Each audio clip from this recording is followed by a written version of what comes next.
There it goes.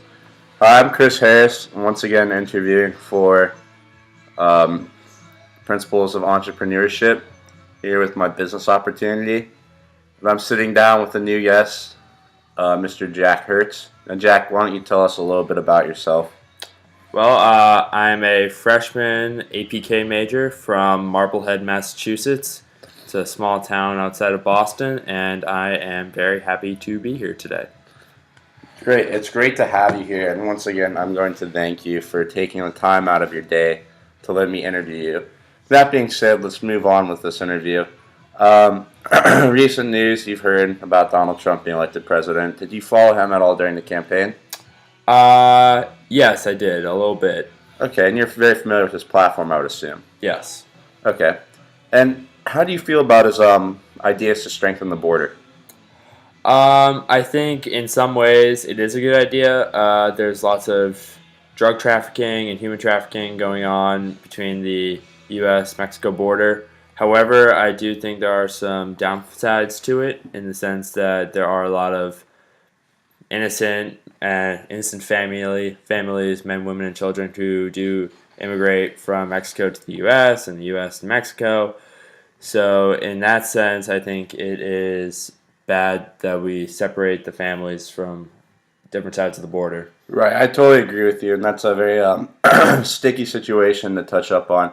But moving on from that, he said time and time again for this wall that he wants to construct, and the recent way he proposed on having to inevitably make Mexico pay is by charging a 20% tax, or what's more known as a tariff, on Mexico. And the United States is actually a net importer, meaning that we import more goods than we export. Mm-hmm. Many of these goods do come from Mexico. So with a 20% tax on goods coming from there, it roughly would correlate to, in theory, it would me say $100 for that originally. After Right. this tariff, it would probably cost me $120. Oh, I see. I see. Very eye-opening moment we have there. Yes. Now, what do you think that's going to do to Mexican-made goods here in America?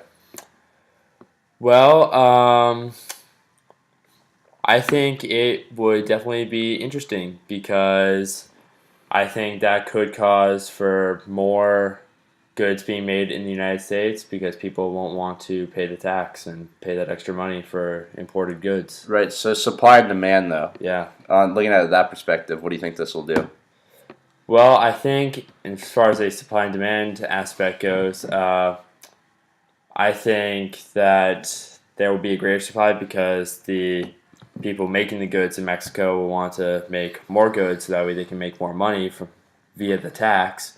However, there will be less demand because the United States citizens won't want to pay that extra 20%. Right, but how are they making more money because the tax is on their goods that we're going to be reaping the benefits of. The government's going to be taking this tax on their goods. So when they want to bring something across the border, they're going to say, okay, you're going to bring it from Mexico to the United States. We need 20% of whatever you're selling that for. Oh, okay. Well, in that sense, I think the Mexico people they're not gonna want to bring their goods into the United States because they're not gonna want to have to give up 20% of their profit Right. and give it to the United States. So I think they will bring less goods into the United States. Right. Well, the way I think about it personally is I think that they're going to bring the same amount of goods, but what's going to happen is just the price of these goods is going to raise so high that the demand for them is going to lower, but the supply will Okay. still be there. This is how I'm seeing it. Okay, that And makes then sense. over time, once the demand trickles down, the supply will in turn trickle down as well until it reaches about an equilibrium. Okay, I understand what you're saying. That makes a lot of sense. Right. So pretty much with this tax, like you said earlier, you think that will bring a lot of jobs back to the United States? Yes, I do. Okay. Well, I'm going to talk a little bit about Mexico's exports in the United States. Coming in at number one is automotive. They have a lot of plants such as Dodge, Chrysler, Jeep, Ram, GMC, Ford. They have all plants down in Mexico. Plans have already been made to bring those plants back to the United States, however. And one of their major exports, I believe it was number 5 or 6 on the list, 4, 5, or 6. You'll have to check me on that one. Was furniture. Mexico Oh. exports a lot of furniture to the United States. Interesting. I did not know that. Yeah, and the way I see it is that there's going to be a 20% increase in the price of Mexican goods. Excuse me, furniture being one of them. Why wouldn't we not manufacture the furniture here in the United States in order to avoid this 20% tax on these goods? Well, that is a good question. I mean, like you said, with the 20% tax, it would, I bring us to, it would incline people to make less furniture from Mexico because we'll be taking, because they don't want us to take their money. However, I'm not entirely sure if the United States wants to make furniture here in our country because it would be more expensive for us to make it rather than to buy it. So you think that we would end up inevitably importing it from other countries more so, Yes. such as Indonesia, China, places Yes. along those lines? Mm-hmm. Okay. Well, the way I'm seeing it right now is, of course, we do import from those because of the low labor cost associated with them. But if we were to manufacture furniture here in the United States, we wouldn't have to be paying for the shipping costs, which is something else that you have to look into. Right. That's Because a when good you point. ship bulky items such as furniture, it's gonna cost a lot, and it's gonna make the price of those goods go up, even no matter where they're from. Right. That's a good point. Right. And personally, when I'm going out and buying objects, if I see something that's made in America, I generally will make the sacrifice of a little bit, paying a little bit more for knowing that I'm going to get that quality of a made in America good, knowing that it'll, one, last, two, it's benefiting the economy directly, and three, it's just that sense of nationalism and pride that you get from purchasing items made in your own country. Huh, I never thought about it that way. Right, and many people do see it that way. So, what do you think the market would be for furniture made in the United States once this tariff's in place? Because this tariff being 20% more will help offset the cost of the higher labor cost. Because the resources, like natural resources such as the wood, the leather, the metal, all that, that's going to stay the same. Right. So, how do you think this this industry would do in the United States due to this tariff?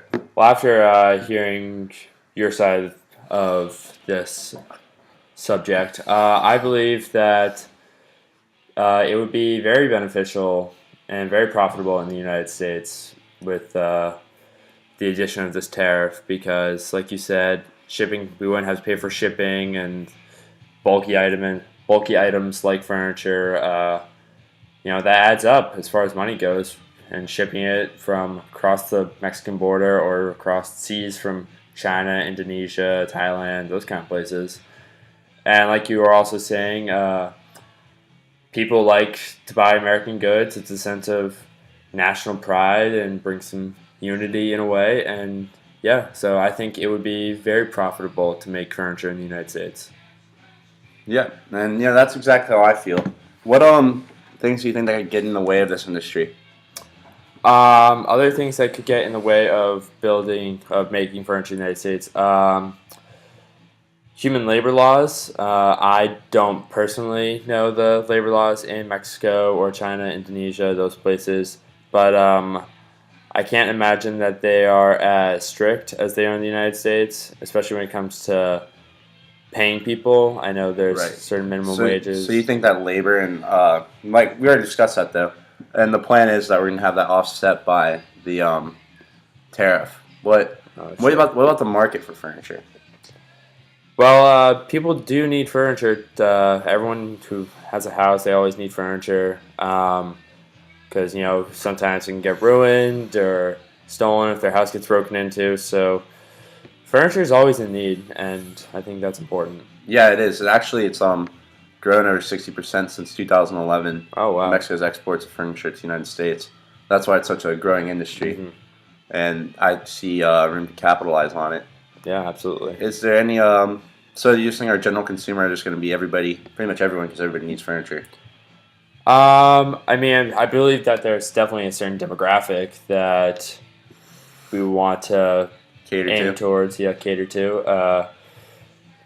Basically, just adults, anyone with a home or apartment, anyone who really can afford furniture, so you're obviously not going to market this towards children or anything like that. Right. I totally agree with you. And I'm glad that you helped talk about the possible clientele for this industry. It was very nice having you here to interview. Thank you, Jack. Thank you, Chris. Good to be